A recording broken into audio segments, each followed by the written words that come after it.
وہ اس وقت اپنی فرینڈز کے ساتھ ہوٹل میں موجود تصاویر وغیرہ اور باتیں کرنے میں مصروف تھی۔ اس بات سے انجان کے کسی شخص کی نظریں اس پر جمی ہوئی ہے۔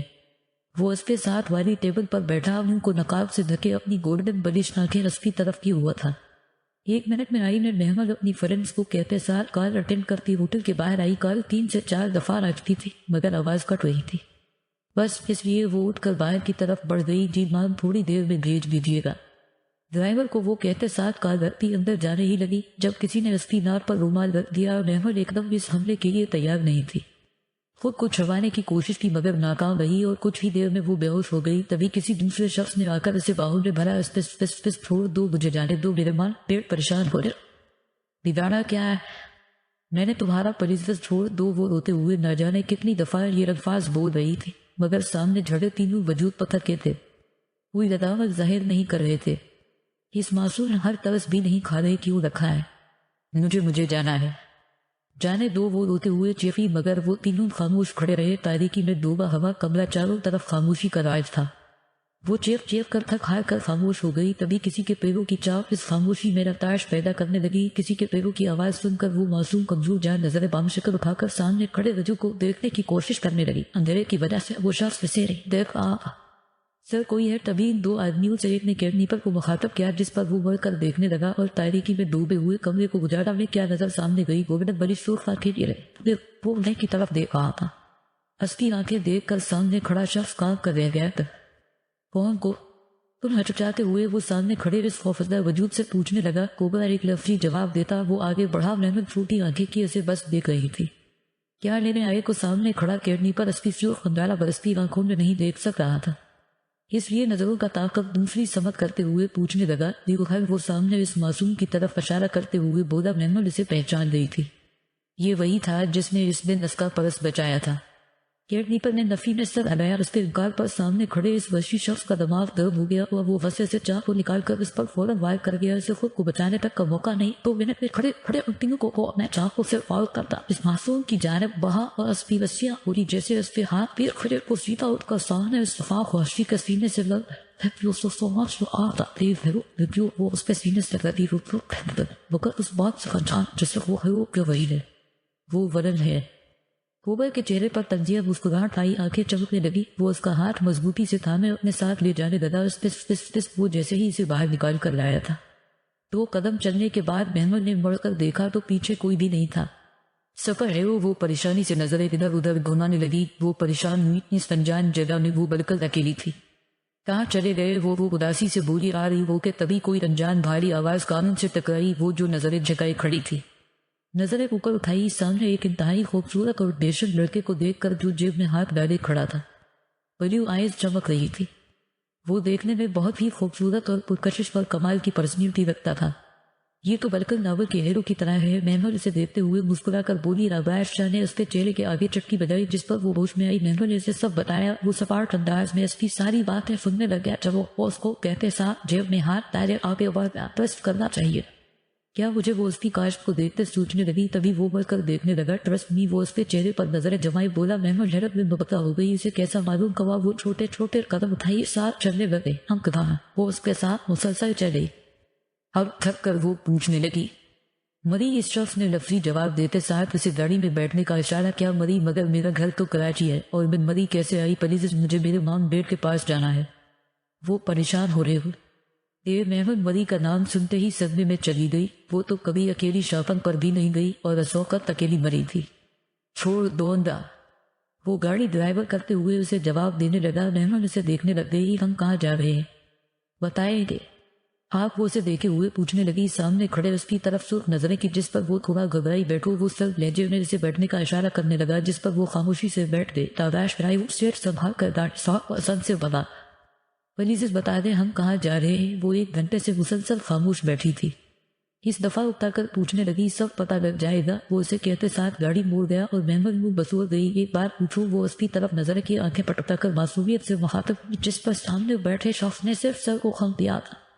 آپ کون ہو؟ وہ معصومیت سے منہ بنائے اسے دیکھتے ہوئے پوچھنے لگی۔ اس سے مطلب نہیں ہونا چاہیے۔ اس شخص نے نظریں گھما کر اپنی آنکھیں اس پر ڈالتے ہوئے کہا۔ آپ بالکل ناول کے ہیرو کی طرح وہ مسکراتے ہوئے اسے بتانے لگی اور وہ اس وقت اس قدر معصوم لگ رہی تھی کہ سامنے بیٹھا شخص اسے ایک پر نظر چپکائے دیکھنے لگ گیا۔ ہم پہنچ گئے۔ کیا گاڑی کو جیسے ہی بریک لگی میہر نے اس سے پوچھا، جس پر وہ اسباق میں سر ہلا کر گاڑی سے اترا اور اس کی طرف کا دروازہ کھول کر اسے وہاں آنے کا اشارہ کیا اور وہ باہر آ گئی۔ بس کیا بکواس کر رہے تم؟ گھنٹے سے اسے لینے گئے اور میں ہی نہیں نفتر خان وسے سے دھاڑے جس پر ڈرائیور سہن کر رہ گیا۔ سر میں نے دوستوں سے بھی پوچھا تو وہ کہہ رہی ہمیں نہیں معلوم وہ آئی تھی، کال کر کے کر باہر گئی تھی، اس کے بعد اندر نہیں آئی۔ وہ انہیں ساری بات سے آگاہ کرنے لگا۔ ہائے اللہ، پتہ نہیں میری بچی کیسی ہوگی، اللہ جانے کسی نے کیڈنیپ تو نہیں کر لیا ہے۔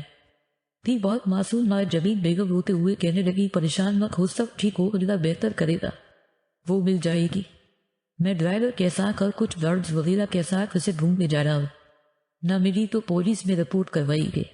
ہم اپنی بچی کو کچھ نہیں ہونے دیں گے۔ آفتاب خان انہیں تسلی دیتے ساتھ اپنے گارڈز کے ساتھ چل دیے اور نہ جبین بیگم روتی چلی گئی۔ پس یہ کس کا گھر ہے؟ وہ نظریں پورے گھر میں گھما کر جو بل کر محل کی طرف آ ہوا تھا حیرت سے پوچھنے لگی۔ میرا سامنے کھڑے شخص نے مختصر سا جواب دیا، جس پر محمد نے اسے دیکھا، اتنے بڑے گھر میں اکیلے تو نہیں رہتے ہوں گے آپ؟ محمد معصومیت سے اسے دیکھتے ہوئے کہنے لگی، اکیلا ہی رہتا ہوں۔ اکیلا ہوں؟ وہ سنجیدگی سے جواب دیتے ساتھ آگے بڑھنے لگا۔ محمد کو وہ بلکن ٹوٹا ہوا سا لگا نہیں۔ آپ کے ساتھ اکیلے تو نہیں ہیں آپ؟ محمد اس کے ساتھ چلتے ہوئے اسے مسکرا کر کہنے لگی۔ وہ بدلے میں کچھ نہیں بولا۔ آبراش تم آگے تبھی ٹی وی لاؤنج میں دونوں نے ایک بزرگ عورت کو بیٹھا دیکھا۔ السلام علیکم۔ وہ انہیں دیکھ کر بغیر کسی حیرت سے سلام کرنے لگا، جس پر انہوں نے جواب دیا وجہ آنے کی۔ وہ ان کے ساتھ بیٹھتے ہوئے پوچھنے لگا، محمد وہی رہی تمہاری کیا آئی آگئی میں نے یہ کون ہے؟ وہ جواب دیتے ساتھ سامنے محمد کی طرف اشارہ کرنے لگی۔ آبراش نے اس کی طرف دیکھا جو دان تو ترے لب دیے نظریں جھکائے کھڑے ہوئے آس وقت حد سے زیادہ معصوم لگ رہی تھی، مشکل میں تھی۔ کچھ دن یہی رہے گی، وہ انہیں جواب دیتے ساتھ اٹھ کر جانے لگا۔ ایسے کیسے؟ ایسا نہیں ہو سکتا، ایک ریل لڑکی کو تم نہیں رکھ سکتے ہو اپنے ساتھ، تم پاگل تو نہیں ہو؟ لوگ بہت باتیں کرے گے، تمہاری نہیں اس لڑکی کی عزت پر انگلیاں اٹھائیں گے۔ نہ تو ابھی چلی جاؤں گی، کیونکہ تم جانتے ہو مجھ سے نہیں رہا جاتا اس ویرانے میں، تو اس لڑکی کا کوئی اور بندوبست کرو۔ وہ عورت فوراً بولنے لگی۔ محمد بھی انہیں دیکھنے لگ گئی۔ اگر آنٹی کو میرا یہاں رہنا نہیں رکھا جاتا تو پلیز آپ مجھے چھوڑ دیں، میرے گھر آتا اور میں کہا اور میں بول محمد آواز سے مخاطب ہوئی۔ آواز دونوں کو دیکھنے لگ گئے۔ یہی رہے وہ اپنے بات بولتے ساتھ اوپر کی طرف بہانے لگا۔ آپ سمجھ کیوں آتا مجھے میرے گھر جانا ہے، میرے ماما ڈیڈ پریشان ہیں۔ یہ محمد اسے اونچی آواز میں کہنے لگی، سمجھو تمہارے ماں باپ کو معلوم ہے۔ وہ اسے جھوٹی تسلی دینے لگا اور محمد اسے جاتا دیکھنے لگ گئی۔ ٹھیک ہے، مجھے کوئی اعتراض نہیں ہے، یہ رہے لیکن کسی رشتے سے میں نہیں چاہتی اس معصوم پر لوگ باتیں کریں۔ اگر تم اسے یہاں رکھنا چاہتے ہو ابھی اور اسی وقت اس سے نکاح کر لو۔ اس عورت کو نہ جانے بیٹھے بیٹھے کیا سوچی فوراً بول دی۔ ان کی بات سن کر آواز کے باتیں قبل رکھ کے وہاں تک دیکھنے لگا۔ محمد بھی ان کی بات سن کر حیرت میں مبتلا ہے۔ آپ ہوش میں ہیں؟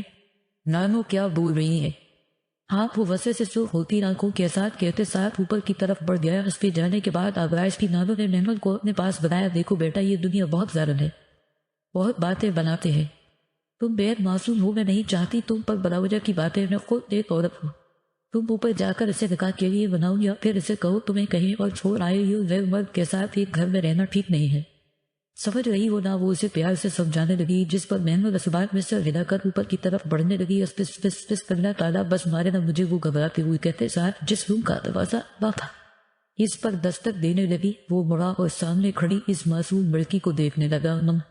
مجھے بات کرنی ہے، وہ نظریں جھکائے ہاتھ مسلتے ہوئے گھبرا کر بولی۔ آ جاؤ، مختصر سا جواب دینے لگا، جس پر محمد چھوٹے چھوٹے قدم اٹھا کر اس کے پاس آئی۔ دیکھے آپ کی نانو ٹھیک بات کری ہے، اگر نکاح نہیں کر سکتے تو مجھے یہاں رہنے چاہیے، یا تو آپ کہیں چھوڑ آئے، جو بھی ہے تو آپ نامحرم ہی نہ میرے لیے، اور ویسے بھی میں اتنی بڑی نہیں ہوں کہ مجھ سے آپ نکاح نہ کرے۔ مانا آپ تھوڑے زیادہ والے ہینڈسم ہیں اور مجھے اچھے بھی لگے ہیں، لیکن میں اتنی بڑی بھی نہیں ہوں۔ وہ بناتے صاحب اس کی پیٹ تک بغیر بولی یہ جانے بغیر سالنا شخص ایک سے دوسری بات کسی کی نہیں سنتا، اور اس کی بات سن کر آباش نے وہ کر اس کی طرف دیکھ لیا۔ تمہاری زندگی کا نام رہا سوچ لو، وہ اسے دیکھتے ہوئے کہنے لگا، جس پر محمد نے نظر اٹھا کر اس کی طرف دیکھا۔ مجھے آپ پہلی نظر میں ہی بہت پسند آ گئے تھے، اور میرا تو خواب ہے آپ سے شادی کرنا، میں نے سوچ لیا ہے، مجھے آپ سے نکاح کرنے میں کوئی اعتراض نہیں ہے۔ وہ معصومیت سے اسے بولی۔ آباش نے ایک نظر اسے دیکھا، وہ جیسا اسے سمجھ رہی تھی وہ اس سے بڑھ کر مختلف تھا، اور وہ کچھ پہلے بغیر چلا گیا۔ محمد بھی کمرے سے چلی گئی۔ پس نکاح ہو چکا تھا۔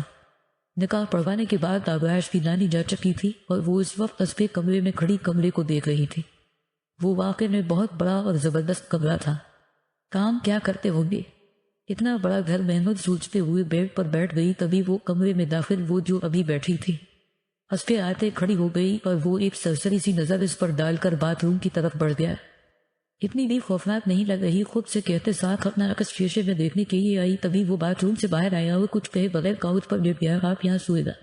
شاہ وہ معصومیت سے ڈریسن کے پاس کھڑی پوچھنے لگی۔ وہ جواباً صرف سر ہلا سکا اور محمد اسے دیکھنے لگ گئی۔ اتنا بڑا بیڈ ہے، میں تو اتنی سی جگہ پر آ جاؤں گی، باقی جگہ پر سو جائے، مجھے ادھر اکیلے ڈر لگے گا۔ وہ معصومیت سے اس کے قریب آتے ہوئے اسے آہستگی سے کہنے لگی۔ اس پر شاہ نے اس پر نظر ڈالی جو خود زدہ چہرے کے ساتھ ساز بیڈ پر نظریں گھما رہے تھے۔